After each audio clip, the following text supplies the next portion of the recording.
Монголын ерөнхийлөгч Илбэг Дорж Улсын хурлын гишүүн Баттулгыг хүлээн авч уулзлаа.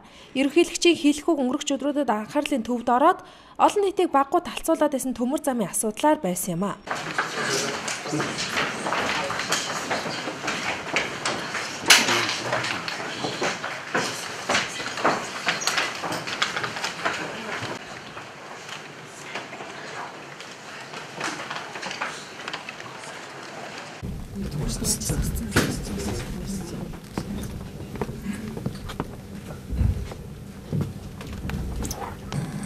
Батлаг гишүүнийг өнөөдөр урьж уулзж байгаа. Энэ шалтгаан бол 100 чухал сэдвүүд нэг нэвтрүүлэг их олон телевизээр явсан, олон хүмүүс үзсэн юм байгаа. Ер нь хүмүүс нэг 3 янзаар л хүлээж авч явах шиг байна. Хөгшчүүд, ахмад хүмүүс нь бухимдаж байна. За залуучууд, хүүхэд залуучууд бол мэдээж шууд хүлээж авч байгаа. Учраа мэдэх хүмүүс бол одоо янз бүр л хүлээж авч байгаа шиг байна. Ер нь л халгалж хүлээж авч байгаа. Их сайхан юм боллоо гэж ярьж байгаа нь бол хэр одоо ямар төвшөнд байдгийг бол би сайн мэдэхгүй байгаа. Тэгэхээр ер нь бид хоорондоо хагарах, манай иргэд хоорондоо ингэж хагаралтах нь бол хэнд хэрэгтэй юм бэ? Нэг тодорхой бас бид нар нэгдэж хагаралтахгүй байх тодорхой сэдвүүд байгаа. Үндэсний эв нэгдэл байна. Гадаад бодлого байна. Тусгаар тогтнол байна. Ийм сэдвүүдээр нэг талаас нь нэг талын тийм улс төр ерөөс хийж болохгүй шүү дээ. Ягаад хийж болдгоо гэхээр ийм сэдвээр улс төр өөрөө хаглаад байдаг учраас ийм сэдвүүдээр Монгол улс нэгдмэл байр суурьтай л байх шүү дээ. Гадаад бодлого дээр уламжилт нэгдмэл байр суурьтай. Үндэснийхээ эв нэгдлийн асуудал дээр бид нар нэгдмэл байр суурьтай. Ийм л байх ёстой юм л да. Тэгээ одоо нэг ийм нэвтрүүлэг хийгээд зохион байгуулалтаа ингээд цацхаар нөгөө талаас нь бас нэг хэсэг хүн өөрийгөө өмөрөөл нэвтрүүлэг хийн. Тэгээ учир нь олдохгүй энэний үр дүнд бодлого гаргаж байгаа хүмүүс жирийн ард иргэдч гэсэн хоорондоо хагаралдаж эхэлнэ л дээ. Тэгэхээр энэ бол ер нь байж болохгүй юм зүйлээ л гэж ингэж бодож байгаа. Тэгээ монголчууд өөр хоорондоо хагаралдаад монголчууд зодолдоод эхлүүл одоо хэн очиж салах вэ? Эрхэм гишүүд очиж салах уу түүнийг? Тэгэхээр энэ дээр бол бодолтой хандах ёстой гэсэн ийм байр суурьтай байна. Жирийн иргэд бол асуудлыг ярьж тал талаас нь ярьж байж болно. Улс төрийн албан тушаалтанд тэр тусмаа улсын их хурлын гишүүн. Улсын их хурлын гишүүн гэдэг бол төрийн албан хаагч, түүн дээр улс төрийн өндөр албан тушаалтан гэж явдаг шүү дээ. Тэгээ их хурлын гишүүн хүн бол ямар ч асуудлыг санаачлаад их хурлаар хэрэлцүүлэх, шийдвүүлэх хэрэгтэй. Энэ ажлаа хийх хэрэгтэй шүү дээ. Энэ ажил дээр л онцгой анхаарах ёстой л гэж ингэж бодож байгаа. Тэгээд хамт ажиллаж байгаа хүмүүсээ харийн гар хөл гэж ингэж хэлэх одоо хэнд ч юм ирэх байхгүй. Энэ бол өөрөө ч одоо тэгэл хэлээд эхлүүл яах. Тэгэхээр ийм ирэхгүй л гэж ингэж хэлж байгаа. Би өвдөө тэр нэвтрүүлгийг үзээд гайхсан. Ер нь хэний бодлогыг хэнд ярьж өгöd байгаа юм бэ? Хэний төлөвлөгөөг хэнд сануулад байгаа юм? Хэний сурталчилгааг хэний өмнөөс хийгээд байгаа юм бэ гэдэг дээр бол би гайхсан. Лавл улс үндэсээ хооронд нь хагаралдуулах ийм бодлого бол Монголын төрийн бодлого биш. Хөршөө муулах бол манай улсын бодлого биш.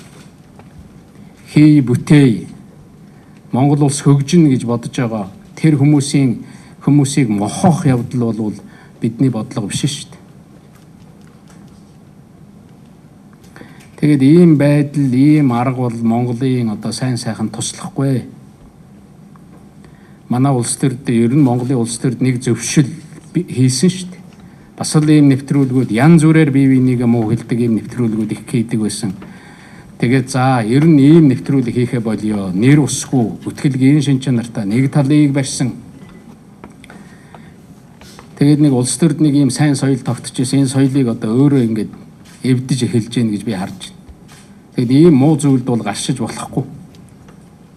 Бид нар сайн соёлоо түгээх хэрэгтэй. Ил ярилцах хэрэгтэй. Иргэд хоорондоо байр суурийг илэрхийлээд явж байгаа бол гэтэл улс төрийн албан тушаалтан хүн энд оролцоод зохион байгуулалтанд оролцоод ингээд явж яж болохгүй л гэдгийг хэлэх гээд байна.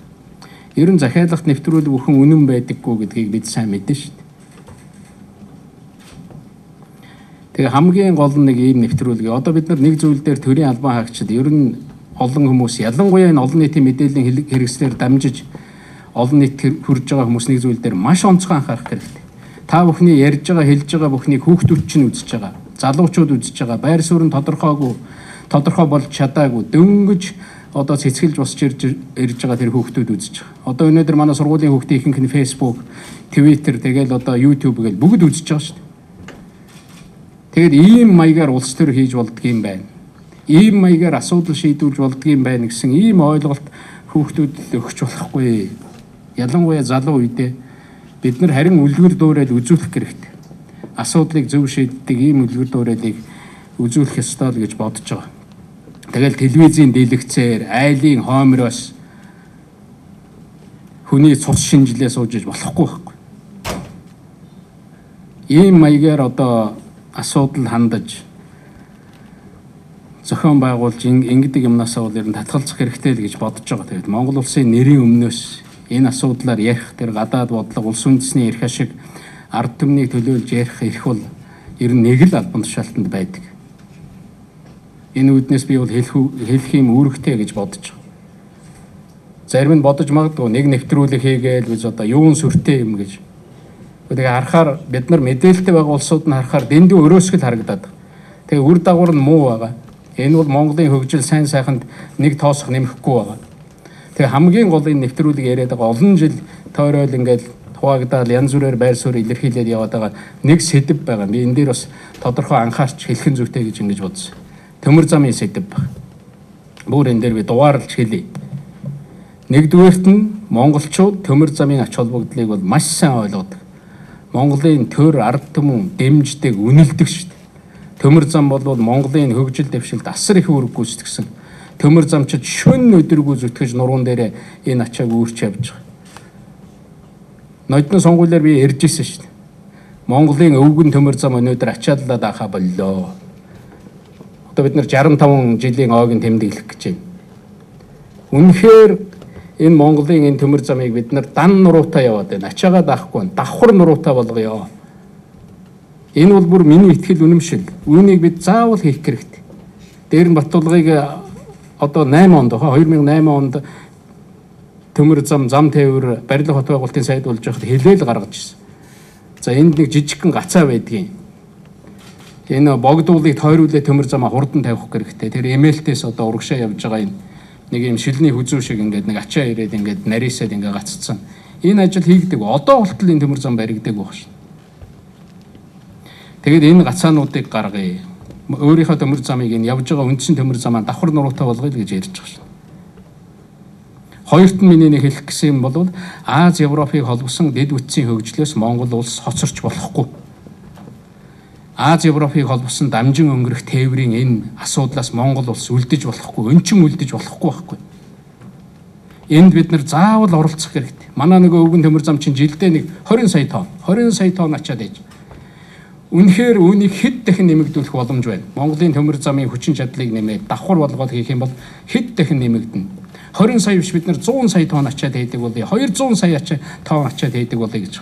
Төмөр зам Монголын эдийн засгт ямар их ач холбогдолтой вэ? Энэ ач холбогдлыг зөвхөн нэг дахин нэмэгдүүлэхэд ямар их одоо өөрчлөлт гарах вэ? 5 дахин нэмэгдүүлье, 10 дахин нэмэгдүүлье гэж бид ярьж байгаа шүү дээ.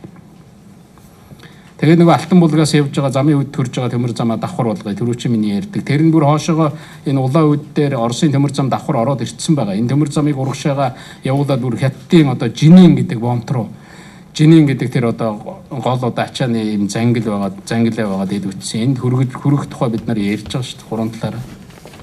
Нөгөө нэг юм зүүн талаар явж байгаа. Ирээн цаваас төмөр зам орж ирээд уламжилт одоо манай хуучин төмөр зам байжлаа. Тэр чоолсон хөрсөн төмөр замыг урагшаа бичгтээр гаргая гэж. Энэ дамжин өнгөрөх төмөр зам хамгийн чухал шүү дээ. Төмөр зам дамжиж өнгөрдөг аймаг сум хот суурингийн хүмүүс бол маш сайн мэднэ. Ямар их үүрэгтэй гэдгийг.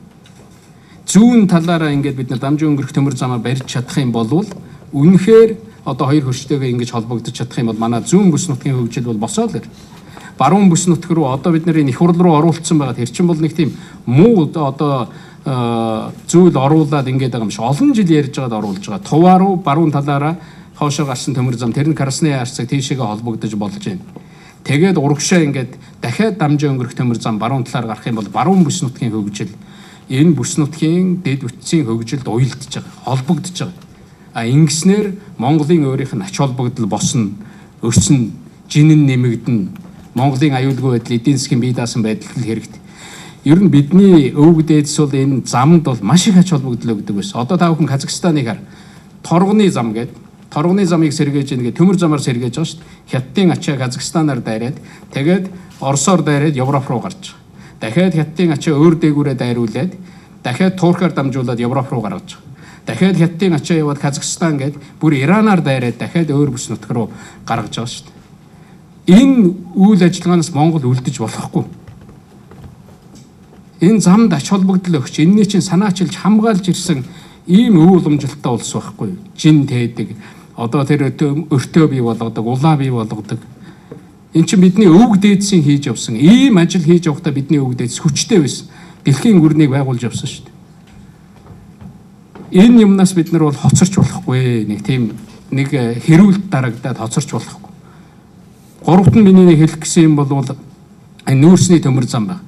Одоо энэ яригдаад байгаа төмөр зам бол уг нь өөрөө сайн мэдж байгаа. Зам тээврийн энэ сайд нөөс, хариуцсан сайд нөөс шүү дээ. Өдөр бүхэн мэдээлэл авч байгаа өөрөө мэдж байгаа. Таван толгоогоос урагшаага тэр гашуун сухатаар гардаг зам. Гэхдээ хэдэн жилийн өмнө монголчууд нүүрс тээдэг болсон. Одоо бүр талыг там болгосон. Говь бол гамшиг болсон. Хүн мал нь ямар байдалтай байгааг бүгдээрээ мэдж байгаа. Тэнд хөрс ямар болсныг мэдж байгаа. Тэнд одоо байгаа ан амтэн хүртэл ямар байдалтай болж байгааг мэдж байгаа шүү дээ. Тэгээд энэгээр төмөр зам тавья. Ерөөсөө таван толгоогоос урагшаага энэ том нүүрсний урхаагаас урагшаа төмөр зам тавих нь зөв юм байна гэдэг. Ингэж л олон жил ярьж байгаа. Нүүрсээ төмөр замаар зөөх нь зөв юм байна гэсэн ийм л ойлголтон дээр хүрж байгаа. Тэнд одоо бүр хэдэн зуун машин нөгөө хэрэлдээд байдаг төмөр замын твшнээс чинь том одоо өргөн ачаа ачих боломжтой хэдэн зуун машин явж байгаа. Гадан дотны хэдэн зуун гадан дотны жолооч явж байгаа. Хэн явж байгаа өөрөө сайн мэдчихлээ.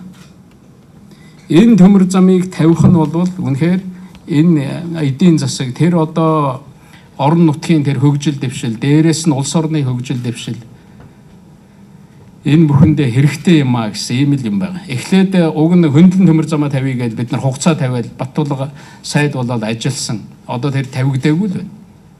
Босоо зам нь тавигдаагүй байхад хөндлөнг нь тавигдахгүй юм байна л дээ.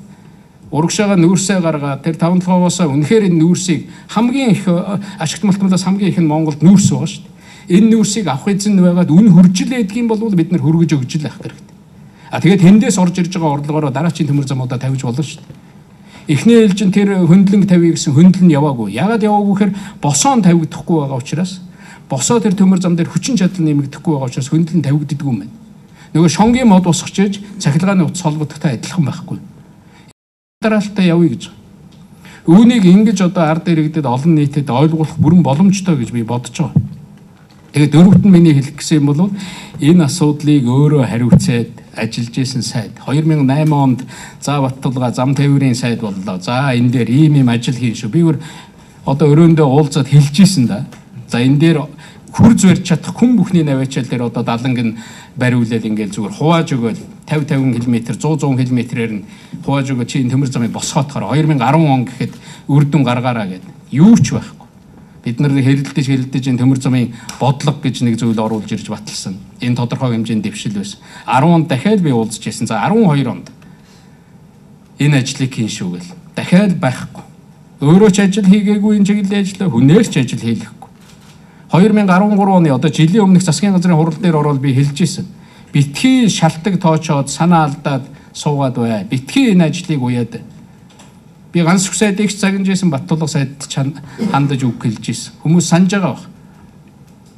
Үргэлж сануулж исэн. Өөрөө л хийх ёстой энэ ажлыг. За тэгээ бүр болохгүй болохоор 2012 оны сонгуулийн дараа би хэлж исэн. За энэ үйлдвэрлэл нөгөө сайн шандын аж үйлдвэрийн парк гэдэг энэ ажлаа Баттулга чи хий. Чи ер нь үйлдвэрийн хөдөө аж ахуй хариуцсан сайд энэ дээр дэмжийа. Одоо нөгөө сайн шандын аж үйлдвэрийн парк хаана байна? Юу хийгдэв тэнд? Саяхан би холбогдоход иргэдийн хурлын дарга над руу ярьж ин л одоо Алтан ширээ гэдэг сум руу газрын асуудлыг шилжүүлэхгүй бол болохгүй байна. Усны асуудал хүндрэлтэй юм байна. Тэр сонгож авсан газар бөөн цэвдэг байна. Наад зах нь энэнийг судлаад ажил хариуцлагатай хийх л ёстой шүү. Дахиад энэ үйлдвэрлэлийн асуудал байхгүй. Энэ бүх боломж бол өөрт чинь байсан шүү гэдгийг энд хэлэх хэрэгтэй. Тэгээ өөрөөс чинь болвол улсууд иргэд бол хариуцлага нэх хэрэгтэй. Тэр төмөр зам хаана байна? Ягаад баригдаагүй? Зөвхөн нэг одоо түүхийн зураг янз бүрийн юм үзүүлээд хэдэн хүний яриа эвлүүлээд үүгээр болвол одоо асуудлыг шийдэж болохгүй, шийдэх боломжгүй. Тэр аж үйлдвэрийн парк хаана байна? Өөрт чинь эрх мэдэл нь байсан, өөрт чинь боломж нь байсан, өөрт чинь цаг хугацаа байсан. Тэр шийдвэрүүд нь байсан. Тэгээ тавд нь би энэ төмөр зам гэдэг ямар учраас бид нар ач холбогдол өгдөг дээр 2 3 зүйл хэлье. Төмөр зам гэдэг ямар учраас ач холбогдол өгдөг юм бэ гэхээр төмөр замаар явсан ачаа шууд далайн бомбд хүрэх боломжтой. Монгол улсад энэ асар чухал далайн бомбд хүрэх. Машинаар явж байгаа зүйлийг дурын цагдаа, дурын хүн сурталтан зогсоогоод, орон нутагт зогсоогоод янз бүрийн юм яриад иж болдог. Төмөр зам бол шууд зам дээгүүрээ яваад далайн бомбд хүрэх боломжтой. Энэ манай улс орны хувьд бол хэрэгтэй. Ийм ачаа. Бид зөвхөн урд хөрштэй нүүрс зарах гэдэг юм биш. Бид 3 дахь хөрш рүү гаргаж бараагаа хүргэх гэдэг. Төмөр замыг яриад байгаа ячаал. Төмөр замын гэрээ хэлцээр хийгээ төмөр замаар ачаагаа тээвэрлээд ирэхээр олон улсын гэрээ хэлцээрээр асуудал шийдэгддэг. Төмөр замаар явж байгаа ачаа олон улсын гэрээ хэлцээрийн субъект болчдөг байхгүй. Тийм учраас дахиад орон нутаг юм уу 1-2 орны одоо харилцаанаас бас хамаардаг зүйл биш. Ийм учраас Монгол улсад хэрэгтэй. Дээр нь бид нар чинь энэ нэмэн өртөг үүсгэж энэ бараагаал бас 2 хөрштэй хүргэн тэгээ цаашлбал 3 дахь тал руу хүргэн гэдэг ингээд Монгол улсад өөрт нь бол их хэрэгтэй. Дамжин өнгөрөх тээвэр дээр бид нар тодорхой хөнгөлт авах хэрэгтэй шүү дээ. Энэ боломж төмөр зам дээр гарч ирж байгаа. Тийм учраас энэ боломжийг л ашиглая гэж. Тэгэхээр тэр нэг нүүрс зөөдөг бомбын асуудал бол ганцхан 5 толгой дээр одоо ярих гэж байгаа. 6-ад нь би нэг юм хэлэх гэсэн. Төмөр зам дээр Монгол улс өөрийн эрх ашигтай, өөрийн бодлоготой гэдгийг энэ асуудлаа хариуцчихсан сайдын үед бол Баттулга сайн мэдж байгаа. Тэгэл нэг тийм Монгол төмөр зам байгуулагдах юм бол тэр 5 толгоос урагшаа төмөр зам байгуулагдах юм бол хөдлөх бүрэлдэхүүн нь Монголын хөдлөх бүрэлдэхүүн байна. Толгой нь Монголын толгой байна. Инженер ажилчид нь монголчууд байна. Тэр диспетчер нь монгол хүн байна. Тэр өртөөн дээр монгол хүн ажиллана. Монгол толгой тэр барааг тэр нүүрстэй төмөр одоо тэр твшийг тэр одоо богооны толгой чирч гаргаад хэлээр гаргаад тэгээ цаанаас нь цаатлын авч байгаа тал нь толгоогоор аваад явна. Наан тэр хил дээр авчиж одоо нэг машинаар авч явж байгаа шиг цагаан хад гэдэг дээр асгаж байгаа шиг тийм одоо байгаль орчны тийм гамшиг болгохгүй. Богоонд очисон болов шууд тэгээ гарна л гэж байгаа шүү. Энэ бол Монголын байр суурь. Бид энэ эрх ашигтай. Бид энэнийг ярьж байгаа. Магадгүй энэ нэг нэвтрүүлэг хийж юм уу нэг тусдаа ингээд нээлттэй ярихгүй л байгаа болохоос биш. Бид бол хөрштэйгээ энэ асуудлыг ярьж байгаа. Тийм учраас зүгээр нэг хэрүүлийн алин болох байдлаар бид нар ингэж асуудлыг унгаж болмооргүй л байна. Тэгээ 2 хөрш рүүгээ бараа тээвэрлээд гарч байгаа бол өөрийнх нь царигаар гаргах нь зөв юм аа гэж бид үзэж байгаа. Оросын холбооны улс руу бүдүүн царигаар үнэхээр экспортын уул уурхаагаас явж байгаа бол одоо ганцхан замын тухай ярьж байгаа. Тэр өөрийнх нь царигаар явг. Тэгээ тэр дугуй солидог барьдаг юмгүй ингээд явг. Тэр нүүрсийн тэр асгадгүй. Би зүгээр энд өмнө нь Баттулга гişүн өөрөө сайн мэдж байгаа да. Энэ дээр төмөр замын бодлого гэж оруулж ирж батлуулж яхад энэ дээр уг нь асуудал шийдэгдсэн. Бид нар хэрэлдээд байх ямар ч шаардлагагүй. Энэ бодлого дээр байгаа. Шинээр баригдах төмөр зам нь одоо ашиглагдаж байгаа төмөр замын шугамтай шууд холбогдох уу огтлцох нөхцөлд түүний царгийн өргөн нь 1520 мм байна гэдэг. Одоогийн энэ Алтан булгаас замын өд рүү явж байгаа тэр царигтай огтлцохоор бол өргөн байна гэж яриад байгаа. Бүтээгдэхүүн нь экспортод шууд тээвэрлэгдэх. Ашигт малтмлын ордод боловсруулах үйлдвэрээс хилийн бомбд хүрэх чиглэлийн ачаа тээвэрлэлтийн зориулалтаа төмөр замын шугамын царгийн өргөнийг засгийн газар улсын их хурлд танилцуулж шийдвэрлүүлнэ гэдэг. Ингээл засгийн газар улсын их хурлд оруулж байгаа шүү дээ. Энэ бодлогоо бид нар тогтцсон одоо сайд байгаад өөрөө энэ бодлогыг оруулж исэн хүн сайн мэдж байгаа. Дээрээс нь энэ өмнө Баттулга сайд энэ өмнө нэг 2009 оны 7 сард зурагдсан нэг санамж өчгөө байна. Энэ ганц үсэд зурсан. Хоёр талаас хоёр дэдсэд сурсан, өөрөө боловсруулсан. Тийм биз дээ. Нэг юм санамж бичих байдаг. Энэ санамж бичихдэр бол бүр тодорхой заагаад өгсөн. Талууд хамтран 2010 онд Шивээ хүрэн нарийн Сухбат. 2010 онд Шивээ хүрэн нарийн Сухбатын замыг барина гэж. Тэгж оруулсан. 2012 онд 5 толгой оюутлогоо сайн шанд чойголсон. Сайн шанд замын үед баруун урт бичих чиглэлийн төмөр замыг тус барьж дуусгана гэж.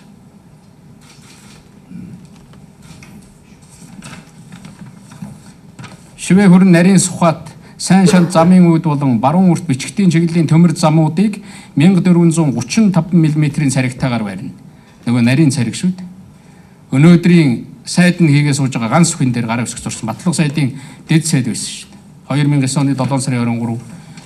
Ийм санамж бичгтэр зурлаа гэд бид нар бас энд яриад наач нь бол Монгол улс энэ дээр бодлоготой байх ёстой. Зүгээр нарийн цариг барина. Ингээд одоо хоёр яамны хооронд ийм санамж бичих байгуулж болохгүй. Энэ бол засгийн газрын хэлцээрээ шийдэгдэнэ гэд. Энэ асуудал дээр манай засгийн газар ерөнхийлөгч Монголын төр бол өөр байр суурьтай байна. Хоёр яамны хооронд яг санамж бичих гэж өөр байгаа шүү гэд энэнийг зогсоож ирсэн. Тэгээ би долоод нь миний хэлэх гэсэн гол юм бол нарийн төмөр зам тавихтаа тулах юм бол бид нар дамжин өнгөрөх энэ одоо тээвэртэйг уялдуулж шийдъя л гэж. Тэр далайд хүрэх гэж байгаа тэр тээврийнхаа эрх ашигтаа уялдуулж шийдийгээд тэгээд асуудлууд гаргад тавьсан, ярьсан. Уг нь энэ гэрээ хэлцээрийг өөрийн чинь үед хийчих ёстой л байсан. Нарийн төмөр зам тавихтаа тулах юм бол дамжин өнгөрөх гэж байгаа тээвэр дээр хоёр талын хөршийн одоо нутаг дээгүүр дамжиж байгаа бол тарифын хөнгөлт авъя, татварын хөнгөлт авъя. Чиглэлээ та нар тодорхой болгоод өгөө. Ямар бомтоор манай ачаа гарах юм бэ? Энэнийг гэрээ хэлцээртэй тодорхой тусгая. Дээрээс нь хэдий хэмжээний ачаа тэр гуравдагч талд худалдагдах боломж байна. Энэ дээр ярилцъя. Тэгээ тэр хугацааны хувьд тэгээ бүр Монгол улсад татвараа төлдөг Монгол улсад бүртгэлтэй аж ахуй нэгжийн ачаа байх ёстой шүү гэдэг ийм зүйлийг одоо яриад явж байгаа. Одоогийн их хурлд эндээс нэлээд гол санаанууд нь энэ их хурлд орж байгаа тогтоол дээр энэ нөхцөл болоод орцсон байна. Энэ нөхцөлийг зөвшөөрөөд ярихад нарийн төмөр замыг царгийг эцэлж шийдвэрлэе гэл. Монгол улс ийм бодлоготой. Тэгэхээр огт бодлогогүй байсан юм шиг аль эсвэл одоо нэг хэсэг нь энэ их орноо худалдах гээд байгаа, баялгаа худалдах гээд байгаа гэдэг нэг ийм маягаар болов харуулах гэж оролдох бол би буруу л гэж бодож байна. Уг нь энэ гэрээ хэлцээр өөрийн чинь үед одоо энэ ганц үсэд хэлцээрийг хийгээ сууж байгаа хэдэн жилийн өмнө хийгдсэн энэ асуудал шийдэгдсэн байх ёстой л байсан. Тэгээд би энд нэг л юм хэлэх гэсэн. Цаг хугацаа гэдэг бол манай ямар ч ашигт малтмалаас үнэтэй. 6 жил бид нар энэнийг тойрч хэрэлдсээр байгаа л 6 жил алдлаа. Одоо энэ телевиз үзэж байгаа харж байгаа хүмүүс 6 жилээр хөгшөрлөө. Зарим баялагын магадгүй үнэн нь унж магадгүй. Одоо энэ нүүрсгээд ингэж байж байгаа. Одоо их байж байна. Одоо хүнд хэрэгцээтэй гэж байж байгаа. Дараа нь одоо үнийг орлуулдаг ийм баялаг гараад ирж магадгүй шүү дээ. Гэтэл энэ цаг хугацаанд бид шийдэх л ёстой байсан. Тэгээ 8-нд нь миний нэг хэлэх гэсэн юм бол Монгол улс бол өвөрмөс байршилт. Оросын холбооны улс, бүгд найрамдах Хятад ард улс гэдэг энэ хоёр том улсын дунд байрладаг, байдаг цорын ганц орн. Бүхлээр оршдог. Бүх хил нь нэг бол Оросын холбооны улстай хэлдэг, нэг бол бүгд найрамдах Хятад ард улстай хэлдэг. Ийм л орн. Бидэнд нэг хөдөлшгүй үнэн байгаа. Тэр бол энэ хоёр улстай бид хөрш. Дээр нь асуудлууд гарна. Энэ хоёр улстай бид нар ярьж шийдвэрлэх ёстой. Тэгэл энэ төвшөнд ярьж байгаа. Энэ хоёр улсын зүгээс бидний эрх ашиг юм байна гэж асуудлаа тавьж байгаа. Бид мөн өөрсдийнхөө эрх ашигыг тавьж байгаа. Танаа тавьж байгаа асуудлыг бид хүндэтгчээд аль алийнхаа эрх ашигыг хүндэтгээд асуудлыг шийдийгээд гэрээ хэлцээр явж байгаа. Хамгийн дээд төвшөндөөч бид нар ярьж байгаа. Бусад бүх төвшөнд энэ чиглэлээр ажиллаж байгаа шүү. Бид үнэхээр энэ хоёр хөрч энэ хоёр орны дунд л бүтнээрээ оршдог орон учраас ингэж ажиллахаас өөр аргагүй л гэж би хувьдаа бодож байна. Тэгээ ер нь хөршөө муу хэлдэг сайн хөршийн бодлого гэж байж болохгүй шүү. Хажуудхаа муу хэлдэг тийм сайн хөршийн бодлого гэж байж болохгүй. Ийм учраас гадаад бодлого энэ асуудал дээр Монголын төр бол нэгдмэл бодлоготой байх ёстой гэсэн ийм л зүйл байна. Тэгээ би төгсгөлд нэг 2-3 юм хэлэх гэсэн. Хамгийн гол нь Монгол улс хөгжин, Монгол улс болно, Монгол улс босно гэж Монголын ирээдүйд итгэж байгаа. Тэрний төлөө зүтгэж байгаа хүмүүсийн сэтгэлийг мохоож болохгүй. Тэнд итгэж байгаа энэ хүүхд залуучуудын сэтгэлийг бас одоо мохоож болохгүй шүү дээ. Монголын ирээдүйд та итгэдэггүй гэхэд 80% нь манай ард дээр гэдэг 80% нь итгэдэг гэж хариулдаг шүү дээ. Болно, хөгжнөө, хэдийгээр асуудал байгаа ч гэсэн бид нар зөв шийдээд явах боломжтой. Бид нар шийдэж чадна. Би ийм их оронд амьдрна. Би ийм ажил хийнэ гэд манай хүүхэд залуучууд сургуультай сураад гүйж байгаа шүү дээ. Батлага гишүүний хэрэгжүүлдэг, ярьдаг, хэрэгжүүлэхийн төлөө явдаг сайн бодлогоодыг дэмжин. Төмөн хишгтэн гэл том бодлого байна. Дэмжсээр ч ирсэн өөрөө мэднэ. Тэр одоо Майдар хот гэл байж байгаа. Маш зөв бодлого. Тэр богд уулын урд талд байхаар тэр шин сумын төв гэл байж байгаа. Цөөхөн сумын төвд нэлийн ажил хийгдэж байгаа. Энэнийг засгийн газар хөтөлбөр болгоод бүр оруулаад цаашаа хийгээд явах хэрэгтэй. Сум бүхэн харж байгаа.